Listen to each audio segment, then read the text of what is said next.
Thank you, Mark. Ministers, honoured guests, ladies and gentlemen, it's my great pleasure on behalf of BT to welcome you here to the Northern Ireland Chamber of Commerce President's Banquet.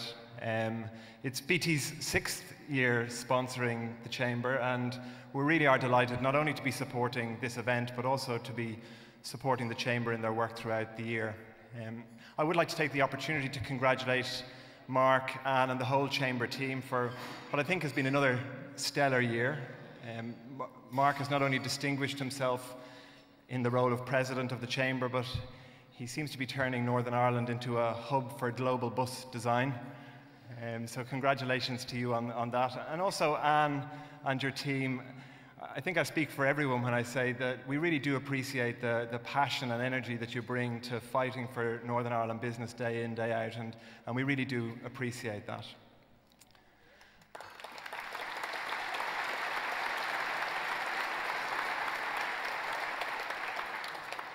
As I was thinking about what I might say this evening, I thought a good reference point might be what I said last year.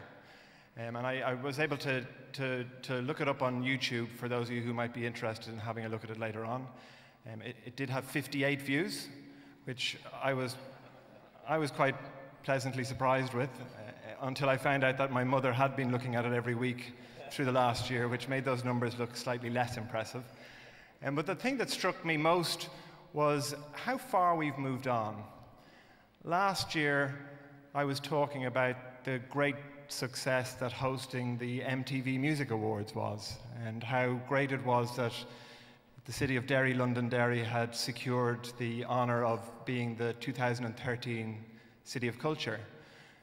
This year we have, by any stretch of the imagination, Titanic Belfast, which has been a phenomenal success. We have the Irish Open, which was delivered flawlessly. We're looking forward to the Police and Fire Games. We're looking forward to a great year with City of Culture, and as Mark says, we have the G8 coming to Enniskillen.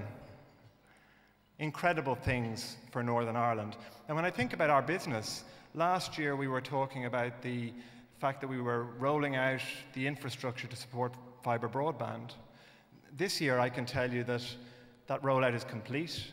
We have over 100,000 homes and businesses using that network today, and there are over 1,500 being added every single week.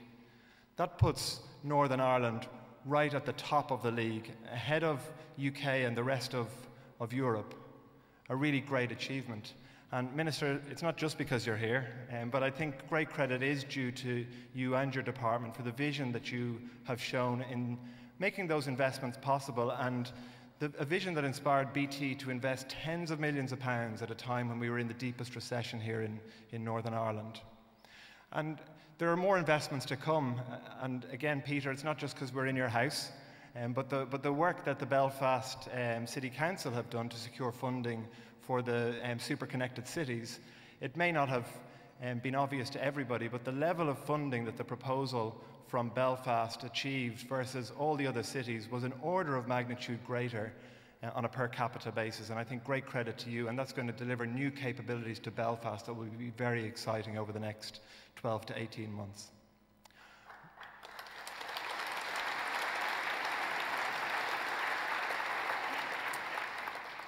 From a jobs perspective, we were able to work with InvestNI to secure 120 extra jobs from BT Group for a new global contact centre here in the city in Belfast. Getting the jobs was one thing, but working together, we managed to get that centre from budget sign-off to taking its first calls in less than 5 months, again demonstrating that Northern Ireland ability to get things done. And I haven't even referred to the fact that since BT became a shirt sponsor for Ulster Rugby, they haven't lost a game. And you have no idea how many friends that's lost me as a lifelong Leinster supporter. So when you think of this growing reputation for Northern Ireland delivering flawlessly, and that world-class communications infrastructure that puts Northern Ireland, that's geographically on the edge of Europe, but puts it right at the centre of the digital economy, it does make you think, what could be possible in the next 12 months? Now, the pessimists were always eventually going to be right during the boom. It's my view that the optimists are eventually going to be right during the downturn. And we've remained optimistic and ambitious for Northern Ireland, and we'll continue to work hard, even in the face of difficult economic times. So, on that note, as your optimistic sponsor, I'll wish you a great evening, and thank you for taking the time to listen.